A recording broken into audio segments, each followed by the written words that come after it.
உங்களுடைய தங்கம், வெள்ளி, வைர நகைகளை உடனே செல் பண்ணுமா? நம்பிக்கையான நிறுவனம் Max Gold. Call 04445454545. Max Gold, cash for gold.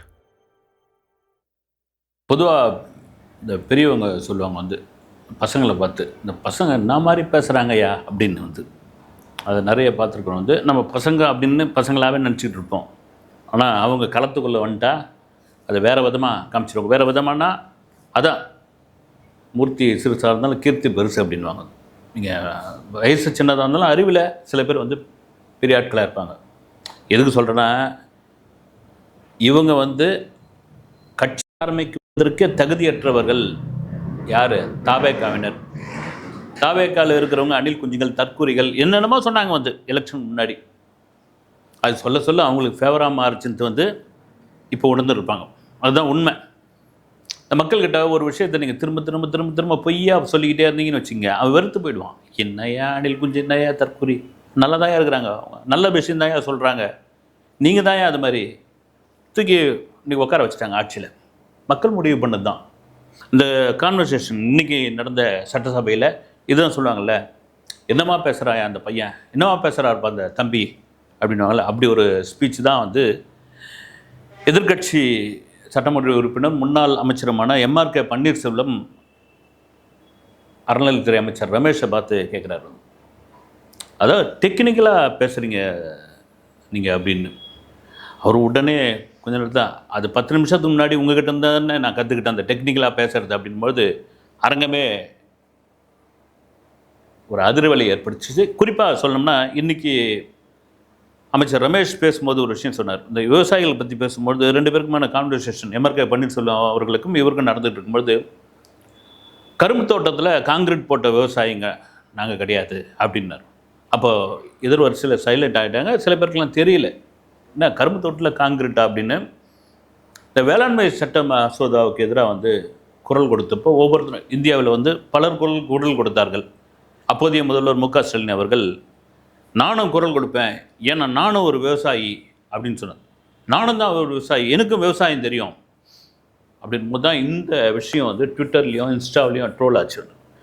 தலைவாசல்னு ஒரு பகுதிக்கு இந்த ஊருக்கு போயிருந்தப்போ அவர் அந்த வயல்வெளியை சுற்றி பார்க்கணும் அப்படின்ட்டு, இப்போ கரும்பு தோட்டத்துக்குள்ளே இறங்கி முதல்வர் பார்க்கணும் அப்படின்போது அந்த கரும்பு தோட்டத்துக்குள்ளே ஜல்லி சிமெண்ட்டு போட்டு காங்கிரீட் போட்டாங்க. வந்து எப்படியாப்பட்ட ஒரு விஷயம் பாருங்கள். வந்து ஒரு நிலம் வந்து ஒரு பயிர் வைக்கிற ஒரு நிலம், இன்னும் கூட ஊருங்களில் பெரியவங்க வந்து நிலத்தில் காலில் வந்து செருப்பு போடாமல் தான் இறங்குவாங்க. செருப்பு போட மாட்டாங்க. டவுன்லேருந்து இப்படி போகிறோம், சிட்டிலேருந்து போகிறவங்க தான் செருப்பு போட்டு ஷூவை போட்டுறோம், போடவே மாட்டாங்க அவங்க. அதுதானே அந்த பூமி தானே, அதை தொட்டு கும்பிட்டு தானே எல்லா வேலையும் ஆரம்பிக்கிறது. அதுதானே சோறு போடுது. அந்த நிலம் தானே அது. காக்காணி நிலமாக இருக்கட்டும், 10 ஏக்கர் நிலமாக இருக்கட்டும், நிலம் தானே. இவர் அப்போதைய முதலமைச்சர் அந்த கரும்பு தோட்டத்தை சுற்றி பார்க்கணுன்றதுக்காக வந்த பொழுது, ஏன்னா அவரும் ஒரு விவசாயி அப்படின்னு காட்டுறதுக்காக ஒரு பகுதியை அப்படியே கரும்பெல்லாம் வெட்டி, வரப்பு கூட கிடையாது அந்த பகுதியில், நம்ம ரோடு போடுவோம் இல்லைங்களா, அது ஏதாவது ஒரு சும்மா ஒரு ரஃப்பாக மண்ணுங்கன்னு கூட அடிச்சு விட்ருக்கலாம். ஜல்லியும் சிமெண்ட்டையும் கலந்து காங்கிரீட்டாக போட்டு, அவர் பார்த்திங்கன்னா ஷூவு கோட்டு போட்டிருப்பாரான்னு தெரியல, புகைப்படத்தை பார்த்தா தெரியும். அவர் நடந்து வந்தப்போ பல விதமாக ட்ரோல் ஆச்சு வந்து. அதை தான் இங்கே அமைச்சர் ரமேஷ் கரெக்டாக சுட்டி கட்டுறார். அதாவது எம்ஆர்கே பன்னீர்செல்வம் அவர்கள் சொல்கிறாரு, நீங்கள் வந்து திரைப்படம் பார்த்து வசனம் கேட்டு வளர்ந்தவங்க, திரைப்படத்தில் இருக்கிறது. நாங்களாம் அப்படி இல்லை. திராவிட இயக்கத்தினுடைய கொள்கை கோட்பாடு யார் நாங்கன்னா அவரும் அதிமுகவை சேர்ந்த உறுப்பினர்களும் அதிமுகவை சேர்ந்த கட்சியினரும் சொல்கிறாரு. திராவிட இயக்கத்தினுடைய கொள்கை கோட்பாடுகள் இதெல்லாம் சித்தாந்தம் இதெல்லாம் படிச்சுட்டு வந்தவங்க நாங்கள். நீங்களாம் வந்து திரைப்படத்தை பார்த்துட்டு இங்கே வந்தவங்க நீங்கள் அப்படின்ற மாதிரி கான்வர்சேஷன் போயிட்டே இருந்தது. அவர் பல கேள்விக்கு, குறிப்பாக வந்து விவசாயிகளுக்கான அந்த குவிண்டாலுக்கான அந்த நெல் தொகையை வந்து நீங்கள் எவ்வளோ கூட்டி கொடுத்துருக்கீங்க அப்படின்ற ஒரு கேள்வி கேட்டப்போ அவர் இது பண்ணிக்கிட்டே முடிச்சுட்டு இருந்தார்.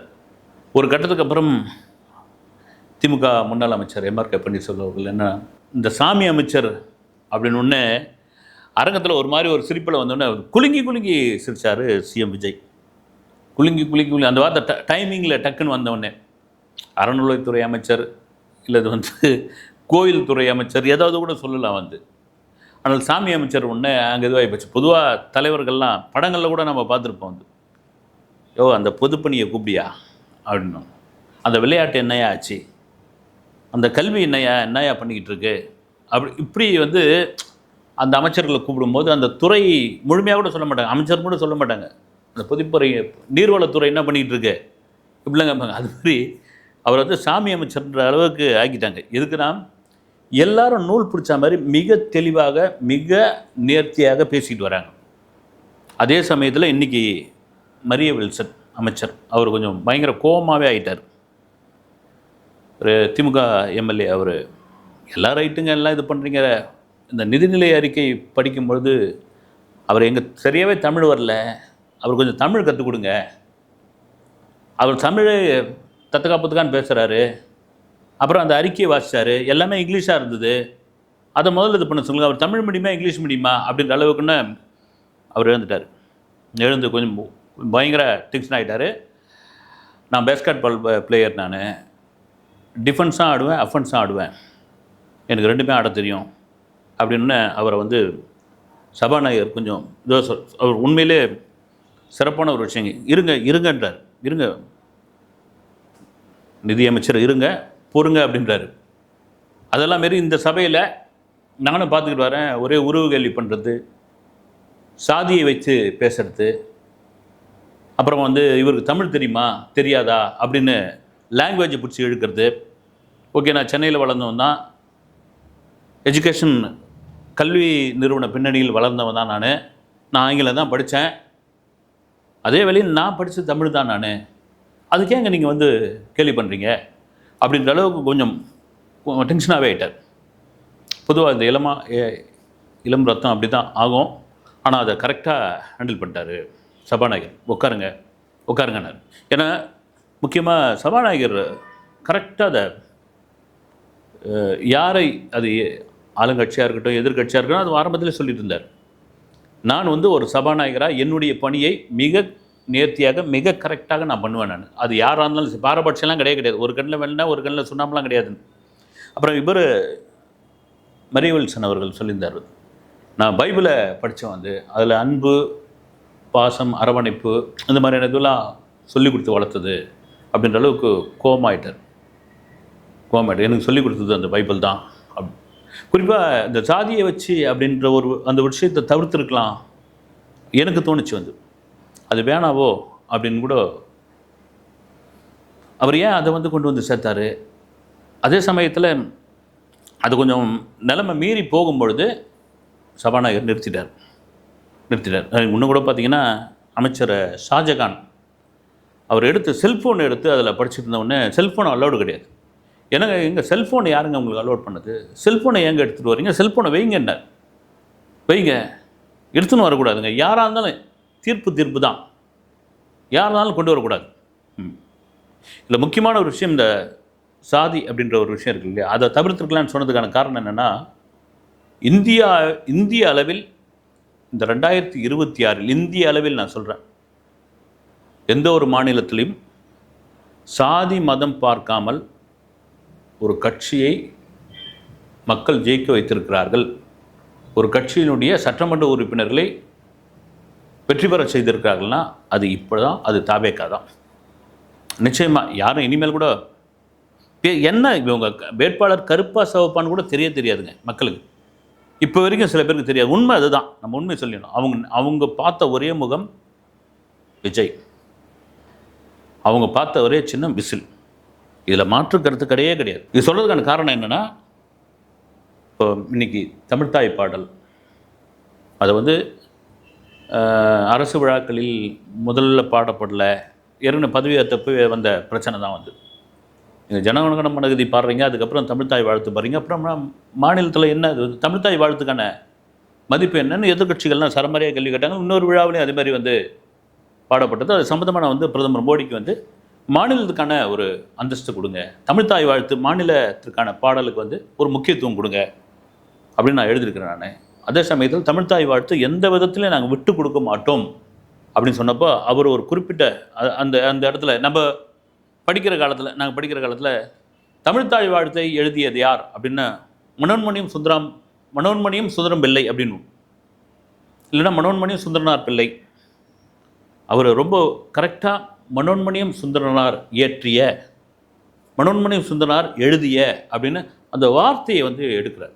பிள்ளை அப்படின்னு தேவையில்லை, ஏன் பொதுவாக எல்லா அங்கே ஜாதி குறிப்பிட தேவையில்லையே அப்படின்ற ஒரு விஷயம் வந்து மிக தெளிவாக இருந்தது. குறிப்பாக 1970 நவம்பர் மாதம் இந்த தமிழ்த்தாய் வாழ்த்தை அரசு விழாக்களில் பாடப்பட வேண்டும்னு சட்டத்தை ஏற்றிருக்காங்க 70லேயே.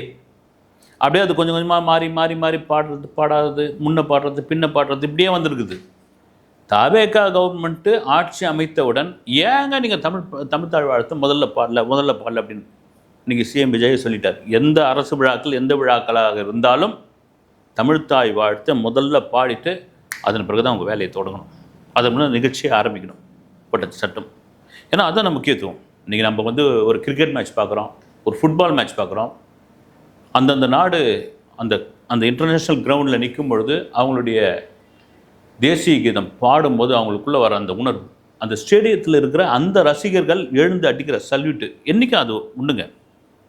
அதே சொல்கிறாரு சிஎம் விஜய் சொல்லியிருக்காரு, இது ஒன்றும் பிரிவினைவாதம் கிடையாது. தமிழ்த்தாய் வாழ்த்து நாங்கள் முதல்ல பாடுறது பிரிவினைவாதம் கிடையாது, இந்தியாவில் வேற்றுமையில் ஒற்றுமை. இது ரொம்ப முக்கியமான ஒரு விஷயம், வேற்றுமையில் ஒற்றுமை அப்படின்னு தான் வந்து இங்கே. ஆனால் தான் இந்தியாவை எந்த விதத்தில் யாராலும் ஒன்றும் அசைக்கவே முடியல. என்னையா ஒரு மாநிலத்தில் ஒரு மாதிரி பேசுகிறான், இன்னொரு மாநிலத்தில் ஒரு மாதிரி பேசுகிறான், ஒரு மாநிலத்தில் வேறு மாதிரி நடந்துக்கிறான். நீங்கள் நார்த் ஈஸ்ட்டில் போனீங்கன்னா அங்கே பார்த்தீங்கன்னா நம்ம சைனாக்காரங்க மாதிரி இருப்பாங்க, உருவக்கா சொல்ல உருவம் தான். இந்த பக்கம் போனீங்கன்னா காஷ்மீர் பக்கம் போனீங்கன்னா வெள்ளையில் இருப்பாங்க. நீங்கள் சவுத்தில் வந்தீங்கன்னா நம்ம தமிழ்நாட்டில் வந்து கருப்பு, திராவிடர்களுக்கான இது வந்து கருப்பாக இருப்பாங்க. இப்படி பலதரப்பட்ட மக்கள், பலதரப்பட்ட மொழி கலந்த ஒரு நாடு உலகத்திலேயே. அந்த நாடு ஒற்றுமையில் இவ்வளோ ஸ்ட்ராங்காக இருக்குன்னா அதாங்க அந்த நாட்டு மக்களோட இது. அதை தான் சொல்லியிருக்காரு, ஒரு தமிழ்த்தாய் வாழ்த்து பாடுவதனால் நாங்கள் வந்து அதை வந்து ஒரு பிரிவினையாக நாங்கள் வந்து பார்க்கல, வேற்றுமையில் ஒற்றுமை அப்படின்ற ஒரு விஷயம். இது ஒரு பக்கம் இன்றைக்கி சட்டசபையில் பல விஷயங்கள். இன்னொரு முக்கியமான ஒரு விஷயம் என்னென்னா, சிஎம் விஜய் அறிவித்தது விவசாயிகளுக்கு மிகப்பெரிய மகிழ்ச்சி. நெல்லுக்கு 156 ரூபாய் உயர்த்தியிருக்கிறார். 156 ரூபாய் ஓராண்டு. இந்த ஓராண்டில் இதுக்கு முன்னாடி யாருமே செய்யாதது அப்படின்னு பலர் பாராட்டி வராங்க. காரணம் என்னென்னா, இதுக்கு முன்னாடி ஓராண்டுக்கான நெல்லுக்கான உயர்வு வந்து ஒரு 30 ரூபா, 35 ரூபா, 40 ரூபா அந்த அளவுக்கு தான் இருக்கும். 156 ரூபாய். கரும்புக்கான விலையும் ஏற்றிருக்கு. விவசாயிகள் பெரும் மகிழ்ச்சியாக கொண்டாடுகிறார்கள். ஏன்னா அடுத்த ஜென்மத்தில் நான் விவசாயியாக பிறக்கணும் அப்படின்னு விஜய் வெறும் உதட்டளவில் சொல்லவில்லை, உள்ளத்திலேருந்து சொன்னது தான். ஏன்னா நீங்கள் சுருக்கமாக பேசுகிறாரு, தெரிக்கிற மாதிரி பேசுகிறாரு அப்படின் பொழுது அந்த பேச்சில் ஜோடனை இல்லை, பொய் இல்லை. அதில் வந்து வெறும் அந்த மேடைக்காக நான் பேசலை அப்படின்ற ஒரு விஷயம் தெளிவாகுது. உள்ளத்துலேருந்து என்ன வருதோ அதுதாங்க விஜய்க்கு பெரிய பலமாக மாறிச்சு வந்து. இப்போ இவர் உள்ளத்துலேருந்து பேசுகிறாருப்பா, இவர் மனசில் இருக்கிறத கொட்டுறாருப்பா. அது பேப்பரில் எழுதி வச்சுருந்தாலும் சரி வந்து இந்த கலோக்கியலாக பேசுகிறது வந்து. இன்னைக்கு கூட சொன்னார் வந்து தமிழ்னா கெத்து, தமிழ்னா பவர் அப்படின்னாரு. அதுதாங்க இந்த கெத்து, பவர், இந்த மாதிரி வார்த்தை இதெல்லாம் முதல்வர் பேசுகிற பேச்சா? இது முதல்வருக்கான பாடி லாங்குவேஜா? முதல்வர் இப்படி பேசலாமா? 1,75,00,000 வாக்குகளை பெற்ற ஒருத்தர் வந்து இப்படிலாம் வந்து மக்கள் முன்னாடி பேசலாம்னா மக்களுக்கான மொழியில் தான் பேசி ஆகணும். மக்களோடு மக்களாக இருக்கிறவன் தான் தலைவன். அது ரொம்ப முக்கியமான விஷயம். இன்னைக்கு கூட சபாநாயகர் ஒரு விஷயத்தை சொன்னார். 80களில் நான் வெள்ளிவாக்கம் தொகுதி எம்எல்ஏ புரட்சித் தலைவர் எம்ஜிஆரோட காரில் பயணம் பண்ணிக்கிட்டு இருக்கேன். மேற்கு கேகே நகர் பகுதியில் மக்கள் வரிசையாக நின்றுட்டு இருக்காங்க. என்னென்னு கேட்டால் ரேஷன் கடை அப்படின்னு ஒன்று. வண்டி அங்கே விடுங்கன்னாரு. நேராக ரேஷன் கடை உள்ள போனார். போயிட்டு அரிசி எப்படி இருக்குதுன்னு எடுத்து பார்த்தாரு. மற்ற பொருள்லாம் கரெக்டாக கிடைக்குதான்னு பார்த்தாரு. எடையை போடுங்க என் கண் முன்னாடி அப்படின்னு சொன்னார். எடையை போட்ட பிறகு அந்த எடை மிஷின், அப்போ வந்து இதுவும் கிடையாது, இந்த முள் வச்சது எலக்ட்ரானிக் எடை மிஷின்லாம் கிடையாது, இந்த எடைக்கல் வைக்கிறது தான். அது எடை தட்டை பின்னாடி திருப்பி பார்த்துருக்காரு. அந்த கல்லுக்கு கீழே ஏதாவது காந்தம் ஒட்டி வச்சுருக்காங்களான்னு. அப்புறம் வெளியே இருந்த அந்த மக்கள்கிட்ட கேட்டார், கரெக்டாக பொருள் வருதா, சரியான நேரத்துக்கு கடை தருக்கிறாங்களா, அரிசி எப்படி இருக்குது, பருப்பு எப்படி இருக்குது. அப்போ பிரபாகர் அவர்கிட்ட சொன்னதான், இதெல்லாம் கரெக்டாக இருந்தால் தான் நாம் ஆட்சியை கரெக்டாக நடத்த முடியும். அதை தான் விஜய் பண்ணுறாரு, அதுதான் பண்ணிக்கிட்டு இருக்காரு. இப்போ நேரடியாக போகிறார் அவர் எல்லா இடத்துக்கும், நேரடியாக வந்து போய் ரீல்ஸ் எடுக்கிறாரு. ஏன் இதில் தலைமைச் செயலகத்தில் உட்காந்துலே பண்ண முடியாதா? இவர் நேரடியாக போய் தான் ஆய்வு பண்ணணுமா? அப்புறம் நாங்கள் கட்டின பாலத்து மேலே நின்று ஆய்வு பண்ணுறாரு, நாங்கள் திட்டம் போட்ட மெட்ரோ ரயில் மேலே நின்றுங்கன்னு போஸ் கொடுக்குறாரு. இப்படிலாம் சொன்னால் ஒரு நேரடியான களத்திற்கு முதல்வர் போகும்பொழுது தான் அங்கே இருக்கிற பிரச்சனை என்ன என்பது தெரியும். ஒரு நேரடியாக போகும்போது பாருங்கள், இன்றைக்கி ஒரு வீடியோ வந்திருக்குது. அமைச்சர் வன்னியரசு விழுப்புரம் பக்கத்தில் ஒரு ஊரில் ஒரு அங்கன்வாடி மையத்தில் போயிட்டு ஒரு சத்துணவு கூடத்தில் போயிட்டு எடுத்து சாப்பாடை போடுகின்றாரு. போட்டு சாம்பாரை ஊற்றுறாங்க. ஊற்றுனா சாம்பார் தண்ணி மாதிரி வருது. ஒரு காய்கறி கூட கிடையாது. ஒரே ஒரு ரெண்டு சவு மாதிரி தான் இருக்குது. வந்து நான் படிக்கிற காலத்தில் அப்போ தான் எம்ஜிஆர் சத்துணவு திட்டம் வந்து அப்போது போயிட்டு சத்துணவு வாங்கி சாப்பிட்ருக்கோம். இதே போல் தான் தண்ணி சாம்பாராக தான் இருக்கும். கொட்டை அரிசி இருக்கும், சாம்பாரில் ஒன்றும் கூட இருக்காது. வந்து நிறைய கத்திரிக்காய் போடுவாங்க. மற்றபடி பார்த்திங்கன்னா அந்த பருப்பே ஒரு மாதிரி வாசனை வரும். பசங்களாம் வந்து இந்த தேக்கு தட்டு எடுத்துன்னு வர மாட்டானுங்க. அப்போ பெரிய பெரிய தேக்கு மரம் இருக்கும், அந்த தேக்கு இலையெல்லாம் பிரித்து மாதிரி கொடுப்பாங்க. இன்னும் அது மாறவே இல்லையா? வந்து எத்தனை வருஷம் ஆகுது? வந்து இன்னும் அதே சாம்பார் தான் ஊற்றிட்டு இருக்கேன். அதில் ஒரு புடி எடுத்து அந்த சத்துணவு அமைப்பாளர்கிட்ட கொடுக்குறாரு. அவர் கொடுத்து சாப்பிடுங்கன்றார். அப்புறம் பத்திரிகையாளர்கிட்ட கொடுத்து இதை சாப்பிட்டு பாருங்கன்றார். அந்த குழந்தைங்க நின்றுட்டு இருக்குது. அவர் சொல்கிறார், அவர் வயசில் பெரியவராக இருக்கார். இல்லை, உங்களை வேலையை விட்டு தூக்கிறதுக்கு 1 நிமிஷம் ஆகாதுங்க, ஆனால் அதை நாங்கள் பண்ண மாட்டோம், குழந்தைகளுக்கு கொடுக்குறது தானே.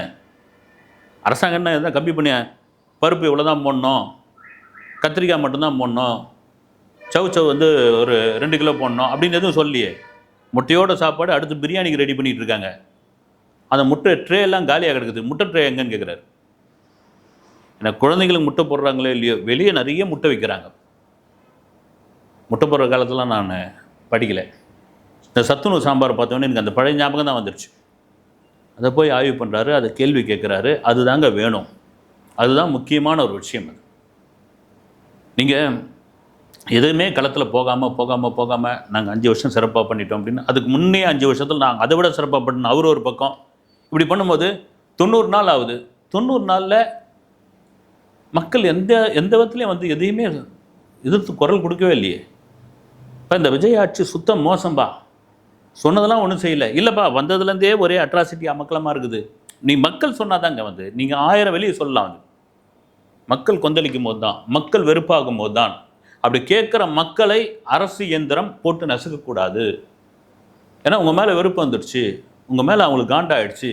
இரு ராஜா, 5 வருஷம் பொறுத்துக்கோ அப்படி தானே. 5 வருஷம் பொறுத்துக்கிட்டு தானே இப்போ அந்த கோபத்தை பூரா வெளிப்படுத்தினாங்க. இப்போ கூட நாம் கேள்விப்பட்டது என்னென்னா, இந்த அரசை எப்படியாவது கவுத்துடணும், ஒரு 6 மாதத்துக்குள்ளேயோ 7 மாதத்துக்குள்ளே ஒரு தேர்தலை வைக்கணும் அப்படின்னா, நிச்சயமாக அப்படி ஒரு முடிவுக்கு யாராவது பண்ணி இந்த அரசை கவுக்கணும்னு பண்ணிங்கன்னா, இந்த தவேக அரசுக்கு மிகப்பெரிய ஃபேவராக மாறுங்க. அது வந்து அதை மாற்றுக்கிறது கிடையாது. இப்போ கேட்டவங்களாம் நான் அப்படி பொதுவான ஜனங்களை பார்க்குறான்னு கேட்கும்போதெல்லாம் கொஞ்சம் நெட்டி யாராவது போட்டிருந்தாங்கன்னா ஓட்டு, அவங்க சொல்கிறாங்க பாருங்கள், சொல்லுவாங்கள்ல கொஞ்சம் நெட்டி போப்பா அப்படின்வாங்களா, அது மாதிரி கொஞ்சம் நெட்டி யாராவது போட்டிருந்தாங்கன்னா ஒரு 200 சீட்டு வந்திருப்பாங்க சார் அப்படின்னு. இப்போ கூட வைக்கிட்டோமே எலெக்ஷனை, அதுதாங்க ஃபேவராக மாறும். இதில் எந்த வித மாற்று கருத்தும் கிடையாது. இதெல்லாம் தாண்டி இன்னும் ஒரு 26 25 நாளைக்கு சட்டசபை போயிட்டுருக்கு. ஒரு மாதம் என்னென்ன திட்டங்கள், மானிய மீதான கோரிக்கைகள், விவாதங்கள் இதெல்லாம் நடக்கப்போகுது. என்னென்ன விதத்தில் வந்து இதை கண்டுபிடிக்கணும், தப்பு கண்டுபிடிக்கணும் அப்படின்னு எதிர்கட்சிகள் கண்கொத்திய கம்பா பார்த்துட்டு இருக்காங்க. அதுக்கெல்லாம் சவால் விட்டுற அளவுக்கு சட்டமன்ற உறுப்பினர்களும் தவேகவினுடைய அமைச்சர்களும் மிக சரியாக இருக்கிறார்கள். அடுத்த வீடியோவில் சந்திக்கிறேன். நன்றி.